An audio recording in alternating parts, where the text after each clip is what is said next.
Ngayon po ay Miyerkules ng ika-22 linggo sa karaniwang panahon. Ang simula ng sulat ni Apostol San Pablo sa mga taga-Kolosas. Mula kay Pablo, Apostol ni Kristo Jesus, ayon sa kalooban ng Diyos, at mula rin sa kapatid nating si Timoteo. Sa mga taga-Kolosas na hinirang ng Diyos, at mga tapat na kapatid kay Kristo, sumainyo nawa ang pagpapala at kapayapaan mula sa Diyos na ating Ama.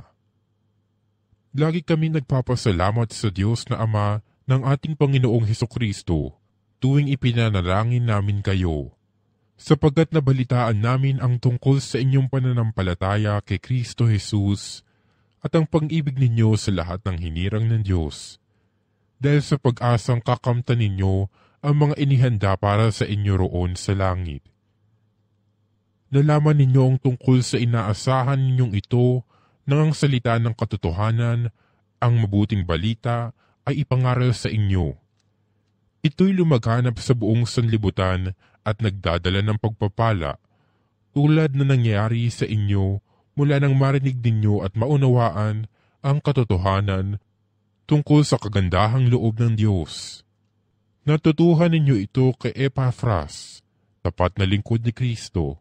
Mahal na kamanggagawa namin at kintawan sa inyo. Sa kanya namin nalaman ang tungkol sa pag-ibig na ipinagkaloob sa inyo ng Espiritu. Ang salita ng Diyos. Ako ay nagtitiwala sa pag-ibig ng lumikha. Kahoy na ulibo sa tabi ng templo ang aking katulad. Nagtiwala ako sa pag-ibig ng Diyos na di kumukupas. Ako ay nagtitiwala sa pag-ibig ng lumikha. Di ako titigil ng pasasalamat sa iyong ginawa. Ang kabutihan mo ipahahayag ko kasama ang madla. Ako ay nagtitiwala sa pag-ibig ng lumikha. Ang mabuting balita ng Panginoon ayon kay San Lucas. Noong panahong iyon, umalis si Jesus sa sinagoga at nagtungo sa bahay ni Simon.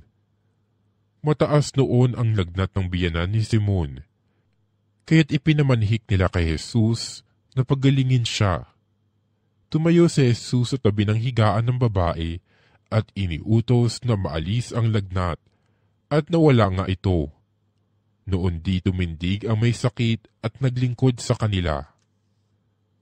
Paglubog ng araw, ang lahat ng may sakit, anuman ang karamdaman, ay dinala ng kanilang mga kaibigan kay Jesus. Ipinatong niya ang kanyang mga kamay sa bawat isa sa kanila at pinagaling sila. Nagsilabas sa marami ang mga demonyo, sabay sigaw, "Ikaw ang anak ng Diyos." Ngunit sinaway sila ni Jesus at hindi pinahintulutang magsalita, sapagkat nakikilala nila na siya ang Mesiyas. Nang mag-umaga na, umalis si Jesus at nagpunta sa isang ilang na puok. Hinanap siya ng mga tao at nang matagpuan ay pinakausapang huwag munang umalis. Subalit sinabi niya, "Dapat ko ring ipangaral sa ibang bayan ang mabuting balita tungkol sa paghahari ng Diyos, sapagkat iyan ang layunin ng pagkasugo sa akin." At nangaral siya sa mga sinagoga sa Judea. Ang mabuting balita ng Panginoon.